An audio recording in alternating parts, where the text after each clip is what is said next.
Going on, everybody? Welcome back to Recon Angling Live. Our little hiatus here. Been traveling, fishing, just trying to do some little bit of me time fishing and stuff. Did some new music to the intro with some new pictures. Hope you guys like that. Let me know in the comments if you did or not. But just going to kind of shoot the breeze a little bit tonight, talk about ice conditions, deteriorating ice conditions out here at the gorge, late ice fishing tips and tricks. So for late ice fishing for trout in general, rainbows, lake trout. It's also a good time of the year to catch kokanee through the ice in a bunch of different coves and stuff here at the gorge.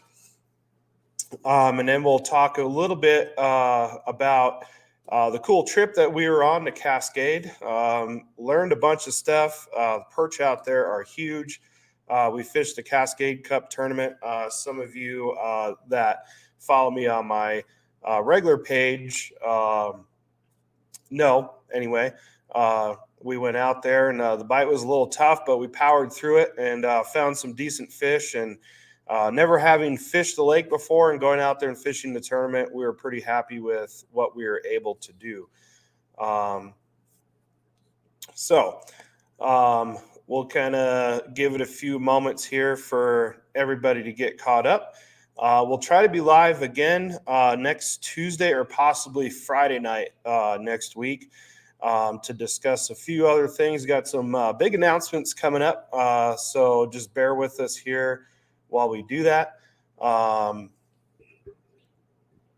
got some big things that are coming that we're eager to share with you guys, and hopefully after next week we'll be able to do that. But just kind of going into late ice fishing for trout, like rainbows, cut bows, cutthroats, stuff like that. It's a really great time of the year to catch some, not only just some amazing fish, big fish, but just some super colorful fish as well. I don't see any comments, so if you guys are watching, there we go. We got one. Landon, I'm out of buckboard, so that change took place on the 1st of January. So I was just going to say, I haven't seen any comments come up. You guys are a little quiet out there tonight. We need to get a little loud out there if you're watching. But what's going on, Travis? Travis, I didn't realize that your dad was the musician that he is, so I was kind of blown away by that. Just going to throw that out there real quick. Anyway, getting back to late trout fishing, it's such a great opportunity to catch some amazing fish. What's going on, Johnny? Amazing fish in the spring, especially, if you're catching rainbows, cutthroats, and cut bows through the ice. They get all colored up for the spawn or the fake spawn, depending on what lake you're at. Some of them, they actually do spawn. Others, it's kind of a faux spawn. But it's absolutely gorgeous fish to be caught this time of year. Mainly fishing shallows. The fish are coming in to spawn. So, a lot of the places like Antero, 11 miles, stuff like that, where they're stocked, you'll see a lot of those fish come back to the boat ramps. I know the ramps, at Antero are really good this time of year. If you can squeeze in a spot in there, those fish kind of come in there, school up, and then just outside. So find any kind of, rocky or sandy structure that's close to a creek bed or river channel, sorry. And chances are you're going to find those fish, inlets, stuff like that. Those fish are going to be kind of packed up in there for their spawn or fake spawn. This is a good time of year right now where those fish are kind of in that pre-spawn. And then here, as we get into mid-March, they'll be kind of in that full-blown spawn. So it's if you got kids, it's a good opportunity to get your kids out there and get them on a really good and active bite with some really cool looking fish.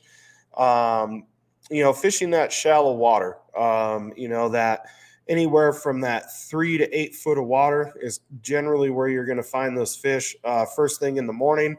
And then some of those fish may push out just a little bit deeper. You know, if you're fishing near a river channel where where the inlet kind of goes out a little bit, you can go hit up that deeper water as the day progresses. So, you know, using your typical stuff like the dynamic lures, trout attacks work really good. Bright colors work really good. They get those aggressive fish. You know, sometimes when they get in that full spawn mode, you need something that's super bright and that's going to kind of tick those fish off. So you don't really have to go for that natural presentation. A lot of guys like to use, you know, if it's legal at your lakes, like to use spawn sacks and stuff like that. That work really good as well for that. But you know, the trout attacks work really good. You know, your tube jigs. You got those little Berkeley atomic teaser tubes work really good.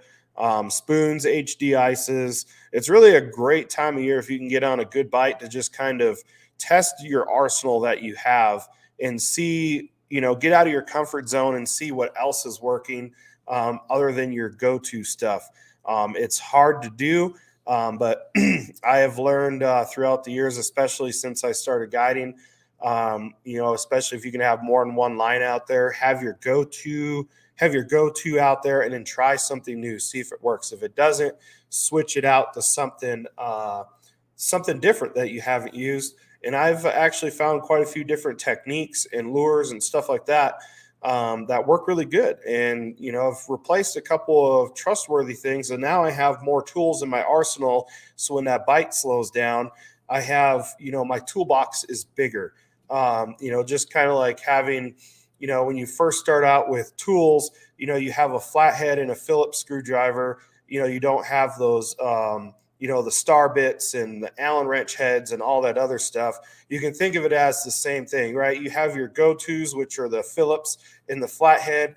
But, you know, as you get older, as you fish for different fish, use different techniques, those different bits and heads, you know, kind of expand. So the same thing can be said with your fishing arsenal that you have out there as well.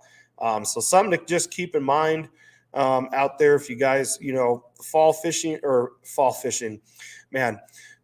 fishing. That's how much time has flied. It feels like we were just talking about fall fishing and gearing up for ice not that long ago, and here we are talking about ice out. It's really been a crazy and fun, you know, last couple months. But getting into that, you know, spring ice fishing, you know, we kind of get back into the same topics with ice safety, right? Obviously, you want to be safe throughout the year with ice, but this can be a really dangerous time of the year or out on the ice because, you know, just because you have a foot of ice doesn't mean it's safe to go out on. I'm going to take some pictures while I'm out tomorrow. And actually, I switched providers. So I actually have service everywhere on the gorge now. So you guys are going to see a lot more live in action videos. I can sit here and talk about stuff till I'm blue in the face, but I'm going to get into showing you guys what exactly I'm talking about while I'm out fishing. All of those things I'm going to try to do to where it's recorded and saved on Facebook and YouTube. So I'm trying to get that figured out for a mobile platform. With my computer, it's easy using StreamYard that you guys see here. It automatically streams it to Facebook and YouTube. But we're going to get out there and show you what the bad ice is. Right now, we have a lot of black ice out here in the gorge. And what does that mean? It means you can see that ice is turning like a darker color. And that's typically not good because as the ice deteriorates, instead of being a solid state, it kind of crystallizes, and you get that really bad ice that when you drill into it, big chunks and you know, crystal pieces come out of it. So stuff to look for with that. Just because it was safe a couple days ago, it's, you know, especially out here at the gorge, it's been 58, 60 degrees the last 3 days. A lot of water has opened up. A lot of ice has deteriorated. A lot of shoreline has opened up.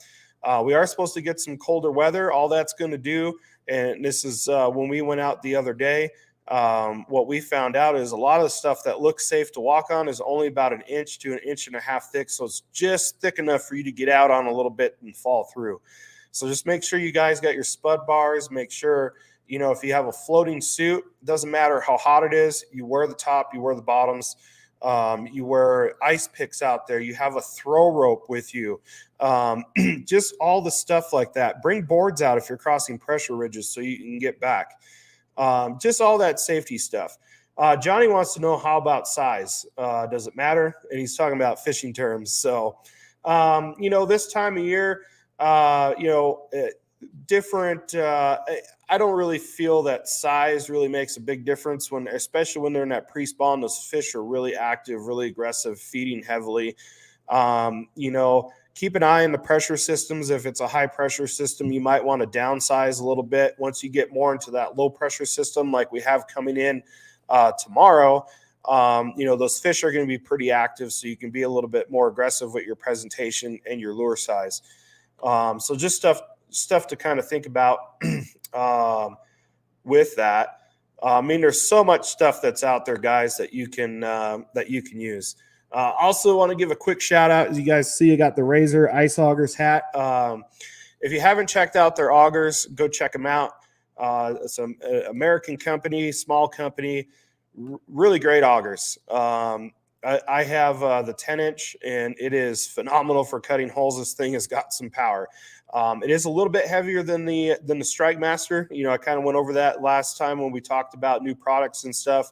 But with that extra, pound, maybe you get a lot more torque and power drilling those holes. So I used to think the Strike Master auger was fast. The electric was fast drilling holes. The Razor is just as fast. And you guys are going to be helping support a small business here in the United States. So go give them a look if you guys are looking, maybe to get in for, some K-drill style augers. They have the Razor Scout is the way to go. And then they have a few different varieties of 8 and 10-inch augers in electric. So go give them a look, support small businesses. It's just a great thing to be a part of a team, part of a company that's a small business, because that's where we were, with Dynamic Lures 11 years ago. And now most of you guys know what Dynamic is, know what they stand for. Razor Ice Augers is the same. So I just wanted to do a quick shout out with them. But see, we'll get back to the comments. So if you guys have any questions about, spring fishing, right, go ahead and post them in the comments here. We're going to be here in the next upcoming weeks as well. We're going to be live with Wyoming Game and Fish, talking about a few specific topics at Flaming Gorge. Be on the lookout I'm going to do a post, and be on the lookout, because this is going to be an opportunity for you guys, that fish Wyoming waters, to ask questions about the gorge. And we're going to start with the gorge specifically and talk about some lake trout and salmon stuff that a few guys are concerned about. I'll have the post up here in a couple days. We're finalizing a few things with Game and Fish, but we are going to have the lead biologists for Wyoming and the Flaming Gorge on the live show, talking directly to you guys about what they've seen in studies, kind of where we want to go, things like that. So this is an opportunity, as long as we keep it on topic. All right. So I'm going to post what the topic is about, the talking points. And then if you guys have questions, concerns, comments, go ahead, post them on that post.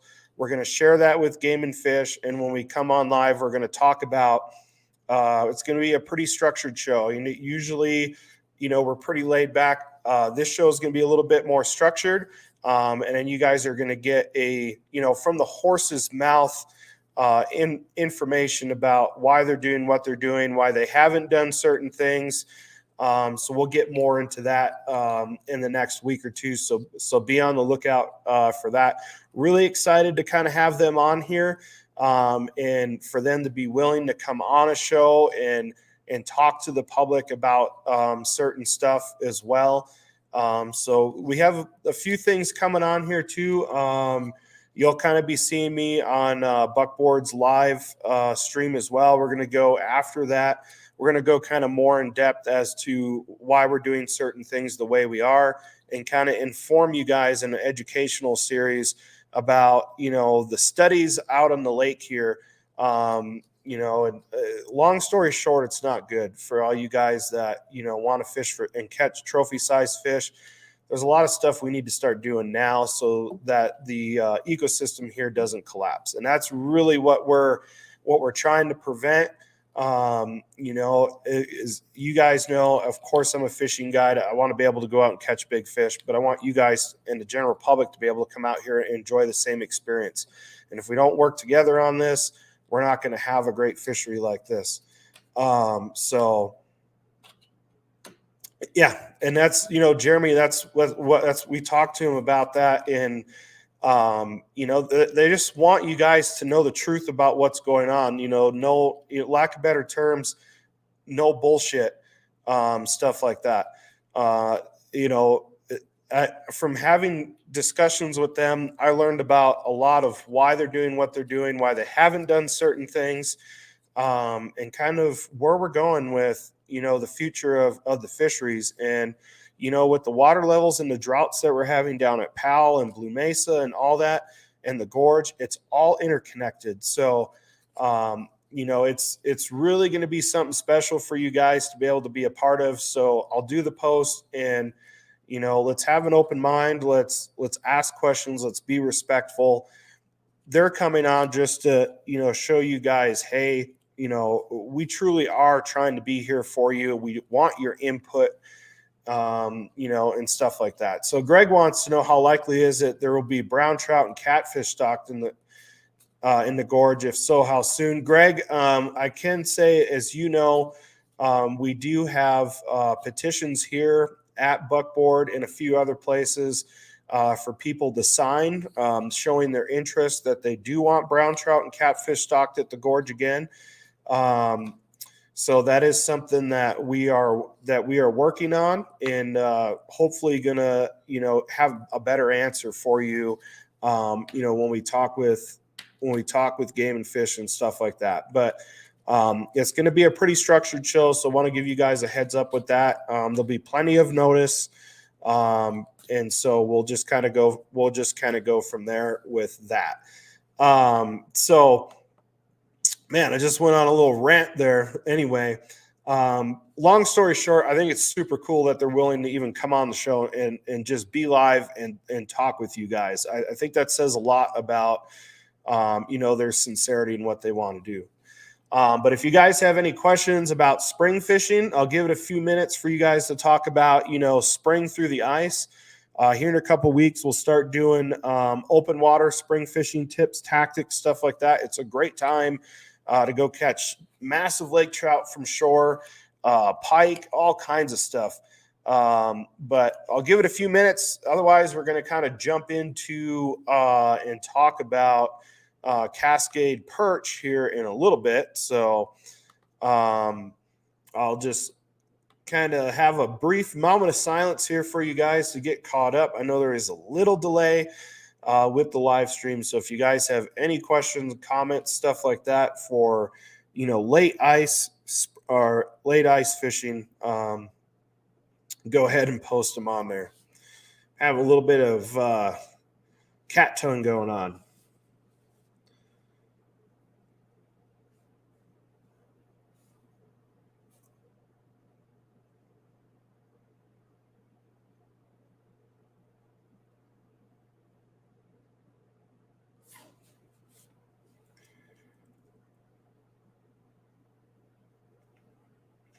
Yeah, Greg, I believe Sportsman's has a copy of it as well.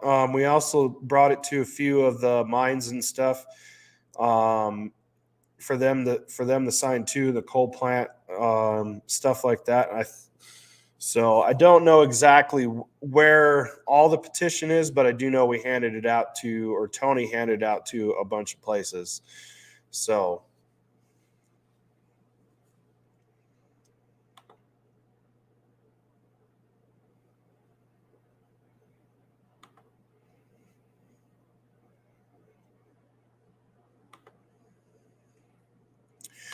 All right. Well, we're gonna. If no one has any questions for late ice anyway, let's see. Yeah, Kurt says Lakers going to be coming more into the shallows. Yeah, I mean they pretty much are all weekend or all winter. As long as yep, Jeff said there's one at Tata Chemicals. So thanks for letting us know about that to help you answer your question, Greg. Um, yeah, but Lakers, as soon as they're done with the spawn, a lot of them will go kind of shallow and feed. So it's not uncommon. Spring, you kind of see it a little bit more, especially in Colorado, because they stock the ramps at a certain time. So a lot of those fish know that, and so at a certain amount of times they come in and they get ready for that spawn, so they can, or not that spawn, but the release of fish, so they can just gorge out on fish.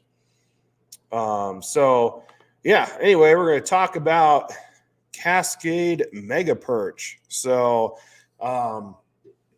we had a really great time at Cascade with Brett Jones of Jones Sport Fishing and Jason.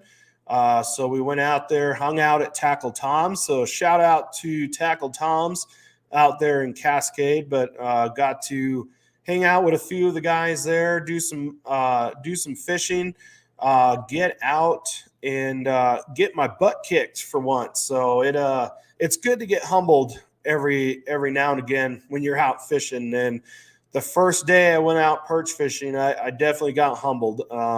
There was a pretty good bloodworm hatch out there, and so fishing was slower than usual, and it did pick up as I was over there. The bite did pick up. We were able to figure some stuff out.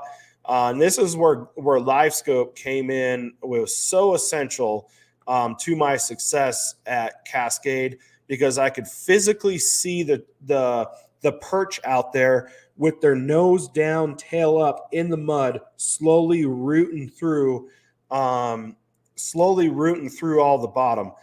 And so you might be wondering, okay, but being able to see that, like, what does that tell me? Okay, I don't know what that tells me. Well, what that tells me is using typical stuff that I've seen that works really good up there, like ripping wraps and stuff like that.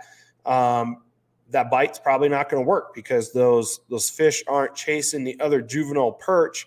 They're over there eating bloodworms. So I downsized what I was using to a tungsten jig with a spike, and then I also used some spoons with a chain that worked really good. And so the combination of using that and then talking with somebody who's using a AquaView, we were able to see that these big perch, the 2-pound perch, were coming up and essentially just barely nipping at the waxworm that was on the bait. So they weren't even really biting the bait. But we were able to use the live scope to see that these fish were actively feeding on the bottom. Now that they still acted like perch, and if you moved your bait up and just kind of jiggled it a little bit as you went up,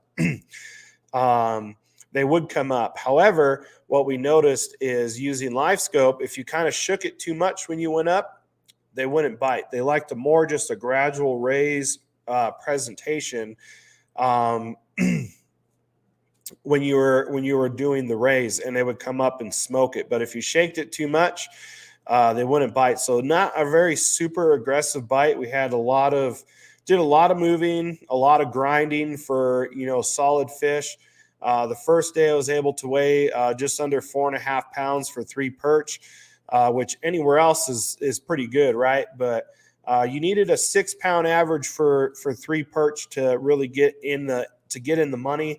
Winning perch for 2-day total weight was 12.3 pounds, which is just kind of insane. I know a lot of bass tournaments that are won with 15 pounds or less, and that's 5 fish limits each day. So just thinking about that, if you would have been able to weigh 5 perch, you probably would have needed 20 pounds of perch essentially to place in the top for a 2-day, or in the top 3 for a 2-day total, which is kind of insane to think about. But we did catch some pretty cool perch. I'll show you kind of, let's see, we'll kind of get this running up here for a second.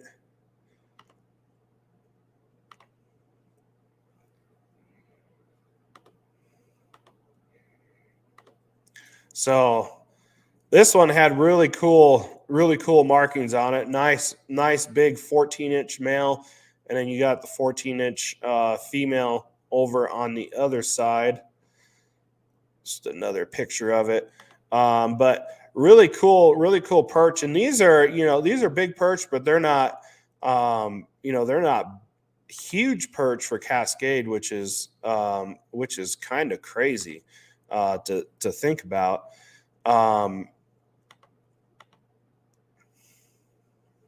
Show you guys a few more perch as well. And now the second day we went out there, Brett blanked the first day, went out there the second day, and man, it was nuts. He caught 3 perch that weighed 5.5 pounds, and so we kind of gave him a little crap. We're like, where was that yesterday? If he would have had 2 days like that, he would have been in the running. But just absolutely beautiful perch, as you can see here. These are 13, 14-inch perch right here, and these are his 14, 15-inch, jumbos there, and they get 16, 17 inches over there, but really solid fat perch. A lot of fun out there. Kind of got out of the comfort zone a little bit. You can see there's Brett there with his three toads right there just before weigh-in. So it's a really kind of a cool and special place. We did catch a few trout there as well, and then I think Brett caught a little salmon. We were looking at it. They don't stock cohos there, but there must have been some natural reproduction because we caught a little one. Yeah, so Kyle, that brings up your point. Yeah, is there salmon in there? Yeah, I think Brett, we deducted that he caught a little coho. It had spots on the top. Definitely looked like a salmon for us. But you don't really see too many fish other than perch there. The trout just kind of fly around out there. But such a cool fishery to go out, and I went and studied. Watched a bunch of YouTube videos and studied the lake, had some waypoints down there. What I didn't know is the lake was down 14 feet. So a lot of the spots I really wanted to go fish were, 2-3 foot of water. And so we fished a lot of, a lot of 10 to 30 foot of water out there, just chasing river channels onto flats and stuff like that. So it's really cool because, a lot of places you want to go fish the river channel basins for perch, but Cascade's a little bit different because the perch there are essentially the top predator in the lake. So, you get those big 2.5 pound perch, 3 pound perch there. And, they're the main dogs there. So they act a little different there. They cruise the shallows looking for food. And the spot that we fished, just from watching livescope, we were able to tell what direction the fish were coming from and when. And what we found out is in the morning, these fish were coming from deep, coming onto this flat and moving into the shallows to feed. And then about 3 o'clock in the afternoon, those fish would come back from the shallows, going back to the deep water. So we were kind of there just picking them off as they were coming through. But we wouldn't have been able to tell that without using livescope. We wouldn't be able to tell, hey, this fish is coming from this direction. And I was actually able to use the livescope to find that fish highway that these perch were coming on. And if you were off it by 5 or 6 feet, you'd still see fish, but you'd see a lot less fish. And usually the big ones wouldn't come in. You'd see them just off the side on the livescope. So really cool detailed information that you can get just from watching the livescope and using it to your advantage to literally see what the fish are doing. Like I talked about earlier, we were able to watch what the fish are doing, their feeding habits. So we're able to adjust our presentation and bait selection by watching these fish on the livescope and watching them literally just slowly move down there, just sucking up bloodworms. to being able to see exactly where these fish were coming from, to better position ourselves to have a better shot at bigger fish. And that's what happened day 2 is we noticed, hey, the fish were moving a little bit north, and it wasn't a whole lot of distance. It was maybe 30 yards away from where the first day we were on them. And then what we noticed is I kept seeing fish a little bit further on the second day. Brett went and hopped over just a little bit further from where he was fishing the day before, and he was really on fish a lot more than the rest of us were the second day using that information. So that's kind of a, if you guys are on the fence, livescope plus is coming out. From the videos that I've seen, livescope plus looks amazing. A lot better definition on there, a lot less interference. And it looks like it works a little bit better in deeper water as well. So, of course, I'm going to be getting one. So when it comes out, I'll have it out on my boat. It's supposed to be out the end of March. So we'll see. They got the pre-orders going for right now for it. So as soon as I get my hands on that, we'll probably have a live show. I'll probably be live out on the boat showing you guys firsthand kind of what's going on and getting that footage out to you. But anyway, I'm going to kind of let it open up to comments out here. If you guys have any questions, comments about fishing in general, go ahead and throw them on here. Kind of, on the tail end of a short, sweet show tonight. Just wanted to kind of pop in and BS with you guys a little bit. So if you got any questions or anything like that, go ahead and pop it on there. I'll give it a few minutes before we officially wrap things up for tonight.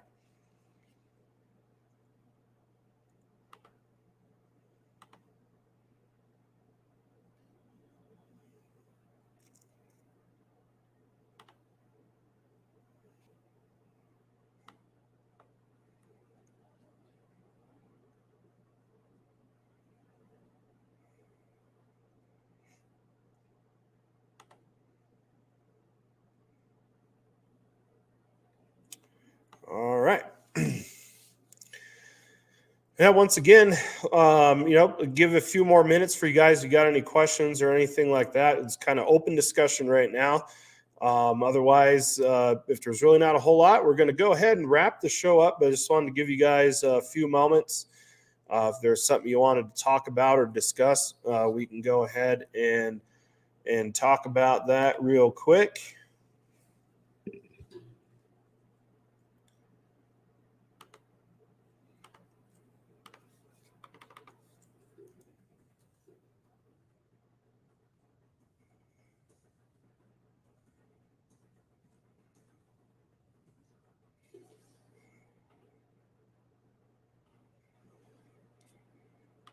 All right, got a couple coming in here. Let's see.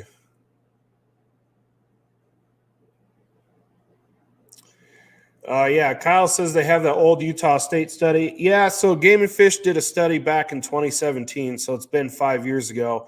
But that is one thing that we're going to be talking about when we have that discussion with the Game and Fish is the findings that they found, and then some changes to pup lake trout and things like that. So I can't really speak upon that right now, but that is something we're going to talk about with Game and Fish on it, newer studies. And then there's also, I believe, another study that is being wrapped up as we speak.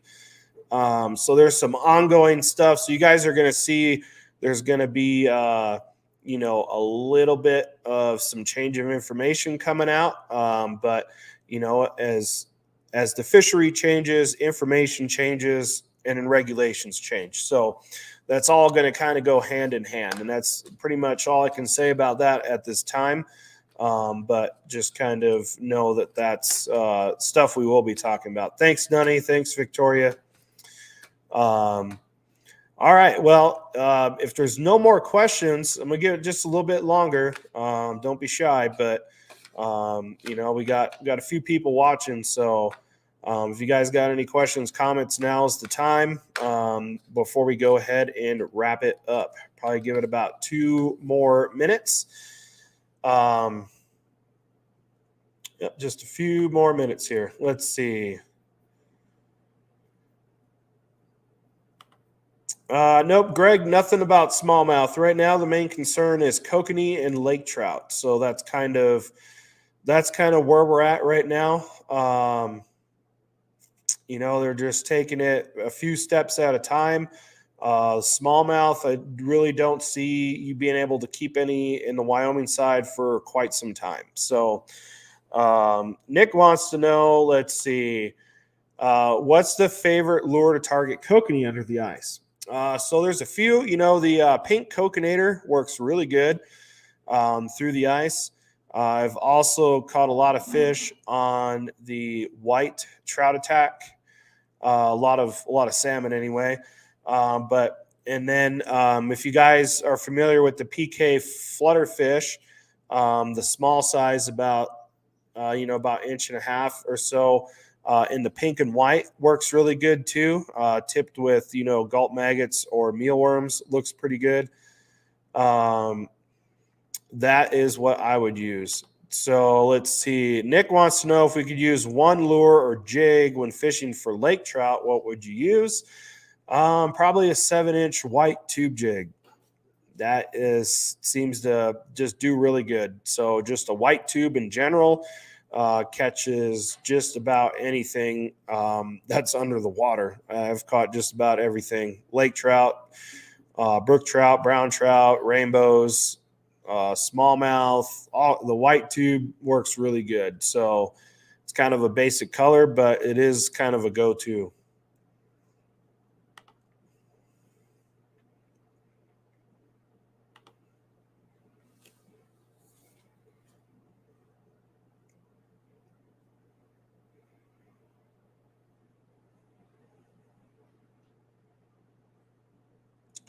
All right. We'll kind of shut it down here in 2 minutes at 7:10. So if you guys got your last minute questions, I appreciate the questions that come in. We try to be as interactive as possible with you guys. Landon, most of my spring is booked up already. So if you are wanting to get on a guided trip, go ahead and shoot us a message. May is completely booked. And then all of my weekends from March through June are booked. So I only have weekdays available.